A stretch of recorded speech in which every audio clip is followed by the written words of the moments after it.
안녕하세요, PPT 프로입니다. PPT를 만드는 건 뭘까요? 바로 내용을 전달하는 거죠. PPT라는 툴을 활용해서 전달하는 건데, 이렇게 결국 내용을 이렇게 텅 비어 있는 페이지에 채워야 합니다. 채워야 하는데, 이게 PPT라는 툴이 익숙하지 않은 분들이나 오래 사용해 보시지 않은 분들, 이렇게 텅 비어 있는 부분에 내용을 채우는 게 쉽지 않습니다. 어려워요. 그래서 오늘은 그 내용들을 조금이나마 쉽게 채울 수 있도록 제가 PPT의 중심이 되는 기본 뼈대 8가지를 알려드릴 겁니다. 이 8가지 한번 보시고 PPT에 적용해서 만들어 보시길 바랍니다. 한번 볼까요? 이런 뼈대, 이거 셋, 네 번째, 다섯 번째, 여섯 번째, 일곱 번째, 여덟 번째입니다. 그러면은 어떤 식으로 적용할 수 있고 적용하면 어떤 모습인지, 이 뼈대는 왜 이런 모양인지 지금부터 적용해 보겠습니다. 첫 번째 뼈대입니다. 일단 한 가지 말씀드릴 거는요, 이렇게 진하게 검정색으로 칠해진 부분이 이 뼈대의 중심 내용을 다루고 있다, 가장 무게중심이 쏠려 있다고 보시면 되고, 아래쪽에 이렇게 테두리로 되어 있는 거는 대략 내용들이 여기 들어가면 좋겠다 혹은 들어갈 수 있다 정도로만 봐주시면 될 것 같아요. 이런 부분은 고정, 이런 부분은 조금씩 변동될 수 있다, 이렇게 봐주시면 될 것 같습니다. 이렇게 위쪽에 무게중심을 두고 아래쪽에 내용을 적으면요, 위쪽의 내용이 아무래도 훨씬 더 눈에 확 들어오겠죠. 강조하고 싶은 부분이 명확하거나 단순한 방법을 사용을 하고 싶으시면 이 뼈대를 활용하면 좋습니다. 만들면 어떻게 되냐면 이렇게 됩니다. 위쪽에 지금 뼈대가 있죠. 위쪽에 가장 중요한 내용들이 있고 아래쪽에 세부 내용들을 배치한 형태입니다. 이것도 마찬가지고요, 이것도 마찬가지입니다.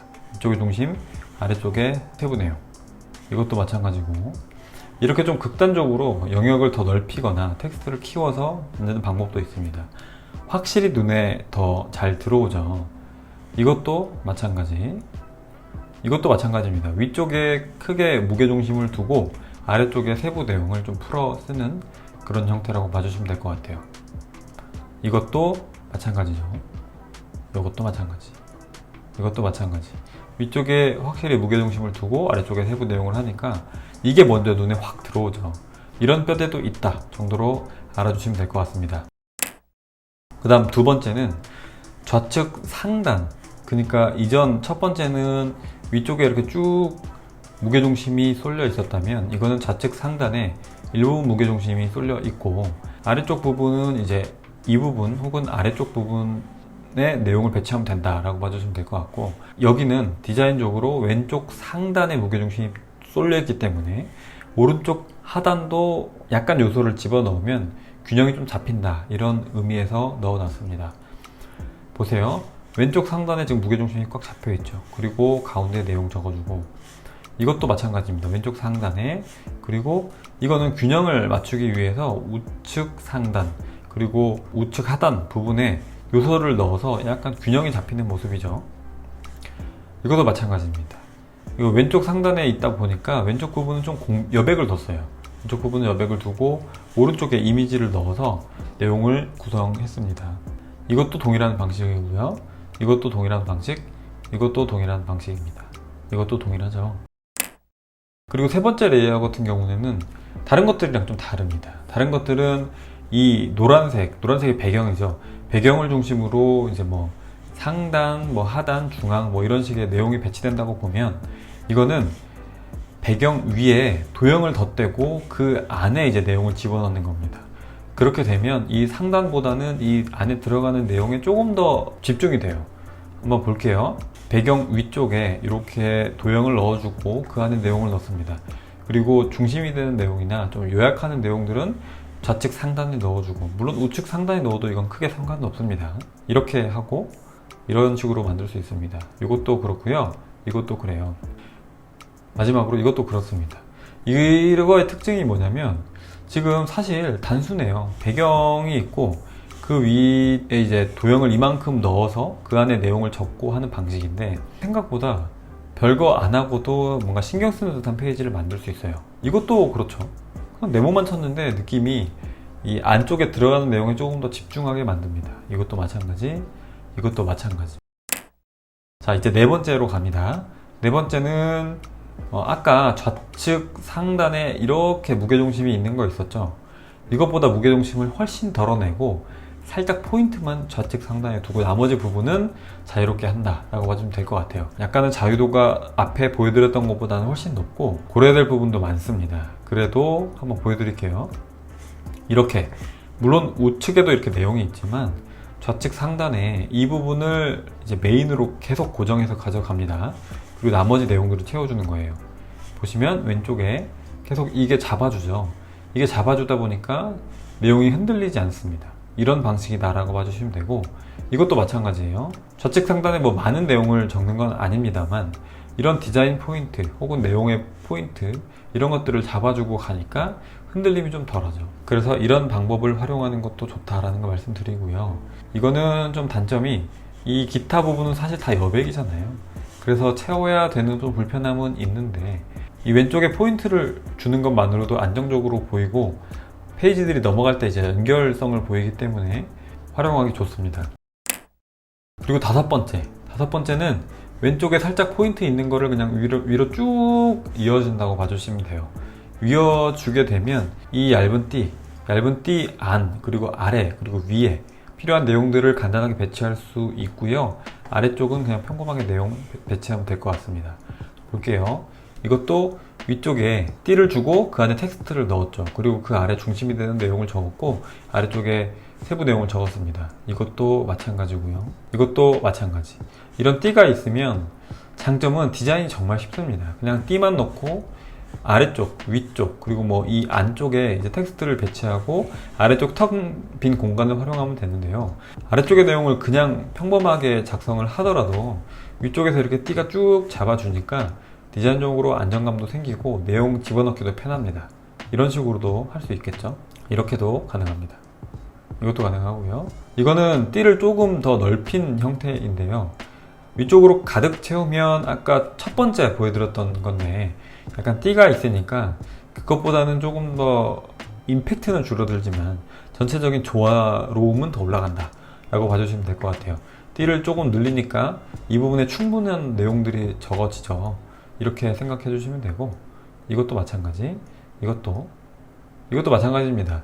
띠가 있긴 한데 요거는 좀 끊겼어요. 그래도 이 부분에 중심 내용을 적는다 라는 부분에서 앞쪽 부분과 일치한다 라고 봐주시면 됩니다. 그리고 여섯 번째입니다. 여섯 번째는 위쪽에 띠를 좀 얇게 했어요. 그러니까 거의 선에 가깝죠. 선에 가깝고 그 아래쪽도 대칭으로 선을 넣어줬습니다. 이렇게 되면 전체적인 페이지에 안정감 생깁니다. 위에 선, 아래 선이 있기 때문에 안정감은 생기고 디자인 톤앤매너도 유지할 수 있어요. 대신에 안쪽에 들어가는 내용은 이제 좀 고민을 많이 해야겠죠. 이런 형태가 될 겁니다. 이런 형태, 이런 식으로 만들어집니다. 사실 이 방식은 제가 많이 사용하지는 않아요. 아무래도 끝으로 쭉 이어져서 닫혀져 있는 형태가 쉽기는 한데 좀 답답해 보이는 경향이 있어서 저는 자주 사용하지는 않습니다. 일곱 번째는 이 선을 줄여서 양쪽에 여백을 두고 균형도 맞춰주고 이런 형태라고 보면 돼요. 오히려 저는 이런 부분을 좀 더 선호하긴 합니다. 이렇게 여백을 양쪽에 두고 가운데 맞춘다. 그리고 이것도 마찬가지. 이렇게 활용하시면 되고요. 이것도 동일합니다. 물론 아래쪽에 이제 선은 없습니다만 균형을 잡아주고 우측, 좌측에 여백을 주는 형태입니다. 이거는 가능하면 이 선 바깥쪽 부분은 여백을 많이 두는 게 좋아요. 많이 둬야 PPT가 안정감이 있고 내용도 그렇고 확실히 디자인적으로 완성도가 높아집니다. 마지막 여덟 번째입니다. 여덟 번째는 제가 가장 많이 사용하는 방법이고 가장 무난하지만 그만큼 고민도 많이 필요합니다. 뭐냐면 상단 중앙 부분에 이렇게 내용을 배치를 하는 겁니다. 이렇게 배치를 하면 좋은 점이 뭐냐면 중심이 딱 잡혀요. 중심이 딱 잡히기 때문에 안에 내용들을 가운데 쪽으로 모아서 배치해 주기만 하면 PPT가 굉장히 무난해집니다. 예시를 볼게요. 이렇게 어느 정도 비대칭임에도 불구하고 가운데 잡아주는 게 있다 보니까 내용이 안정적으로 보이죠.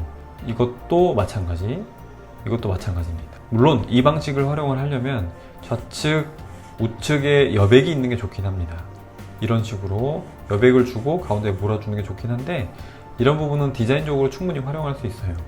위쪽에서 잡아주니까 아래쪽에 있는 내용들이 이렇게 흩어져 있다고 하더라도 어느 정도 안정감이 보이죠. 이렇게 활용 가능하고, 이런 식으로도 활용 가능합니다. 이렇게, 그리고 이렇게, 그리고 상단에 여러 가지 내용들을 좀 풀어서 뭐 텍스트 색상이나 텍스트 크기, 텍스트 두께 정도를 조절을 해서 활용하는 것도 좋은 방법입니다. 위쪽에 이렇게 중심을 잡아주고 가면 아래쪽에 내용을 적당히만 넣어도 훨씬 좋아요. 그리고 가장 하단에도 이렇게 균형을 잡아주는 요소들을 배치하면 좋겠죠. 다 이런 방식으로 만들었습니다. 이것도 마찬가지. 아래도 살짝 로고 같은 걸 삽입을 해서 균형을 잡아줬죠. 이 레이아웃도, 이 뼈대도 좌측, 우측 부분에 여백을 충분히 주는 게 훨씬 더 보기 좋습니다. 네, 여기까지 총 8가지의 PPT 뼈대에 대해서 알아봤는데요. PPT를 처음 만드시는 분, PPT가 익숙하지 않은 분들이 그냥 하얀색 바탕을 보고 하자면 어렵잖아요. 그래서 이렇게 중심 뼈대만 잡아보고 그 안에서 내용을 적는다 라고 생각하면 훨씬 더 쉽다고 생각이 듭니다. 물론 이 안에 들어가는 세부 내용들은 다시 배치하고 고민을 하셔야 됩니다. 하지만 이런 뼈대를 알고만 있어도 저는 충분히 작업 시간이 단축되고 작업이 수월해질 거라고 생각합니다. 오늘 강의는 여기까지고요. 오늘 강의가 도움이 되셨다면 구독, 좋아요, 알람 설정 부탁드립니다. 저는 더 좋은 영상으로 찾아오겠습니다. 영상 봐주셔서 감사합니다.